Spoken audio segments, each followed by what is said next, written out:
Christ అంటే క్రీస్తు. క్రీస్తు అన్నటువంటి మాటకు అర్థం ఏమిటంటే అభిషక్తుడు అని. మాస్ అంటే ఆరాధన. ఆరాధన.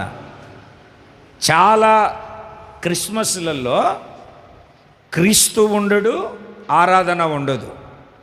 కొత్త బట్టలు ఉంటాయి, మంచి సౌండ్ సిస్టమ్ ఉంటుంది, అర్థమవుతుందండి, మంచి భోజనాలు ఉంటాయి, పలావ్ వాసన నిగలాడుతూ సువాసనలు వెదజల్లుతూ ఉంటాయి, ఊదా రంగు బట్టలు ఉంటాయి, ఊపిరాడని తిండి ఉంటుంది. ఎప్పుడు నేను మీకు చెప్తా ఉంటాను, మీటింగు, ఈటింగు, తర్వాత ఫైటింగు. మామూలు ఫైటింగు కాదు, మన దగ్గర అవేమి ఉండవు. అన్నీ ఉంటాయి, వేలం పాటలు ఉంటాయి, నువ్వెంత అనే తిట్టుకునే దెబ్బలాటలు ఉంటాయి, అన్నీ ఉంటాయి. క్రీస్తు